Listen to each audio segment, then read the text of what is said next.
식으로 적은 공소장이라며 몇 시간 만에 비폭력적으로 해제한 사건을 거의 공소장에 박아 넣은 것 같은 걸 내란으로 구성한 것 법리에 맞지 않는다고 주장했습니다. 헌재가 인정한 탄핵 심판 증언을 무시하는 발언도 이어갔습니다. 겁을 먹은 사람들이 수사기관의 유도에 따라서 진술한 것이라며 비상계엄은 평화적인 대국민 메시지 계엄이었다고 했습니다.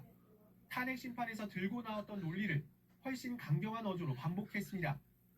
무력으로 국민을 억압하는 계엄이 아니라 계엄의 형식을 빌린 대국민 호소입니다. 국민들께서 상황을 직시하고 이를 극복하는 데 함께 나서달라는 절박한 호소입니다.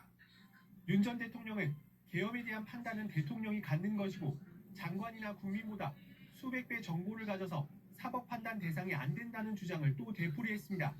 하지만 이는 헌재에서 탄핵된 주장입니다. 이 사건 계엄 선포가 고도의 정치적 결단을 요하는 행위라 하더라도 그 헌법 및 법률 위반 여부를 심사할 수 있습니다. 윤 전 대통령은 모두 발언만 약 82분간 했습니다. 재판부가 발언이 너무 길어진다고 지적하자 변론인 말은 줄이고 피고인 주장을 최대한 하고 싶다며 말을 이어갔습니다. 앞서 헌법재판소는 윤 전 대통령과 관련한 혐의를 모두 헌법과 법률을 위반한 것이라고 판단했습니다. 비상계엄 선포는 주권자인 국민의 신임을 중대하게 배반한 행위라고 강조했습니다.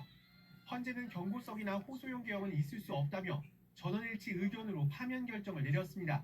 비상계엄은 대국민 호소라 윤 전 대통령의 오늘 주장은 헌재의 결정에 불복한 것이란 지적이 나옵니다. JTBC 김태영입니다. 윤석열 전 대통령은 계엄 당일 국회를 봉쇄하지 않았다고 주장하며 국회의장과 민주당 대표가 국회 담장을 넘는 쇼를 했다고 했습니다. 검찰의 공소사실을 부인하면서는 마치 선배 검사가 후배를 훈계하듯 말하기도 했습니다. 재판 내내 전직 대통령으로서의 품격을 찾아볼 수 없었는데 박현주 기자가 보도합니다. 윤석열 전 대통령 측은 탄핵 심판에서 국회의원들이 계엄 선포 직후 국회 담을 넘는 영상을 증거로 제출했습니다. 길에 계엄과 관련된 어떠한 인연도 없고 인원도 없고 아무도 없는데 혼자 스스로 월담을 하는 장면입니다.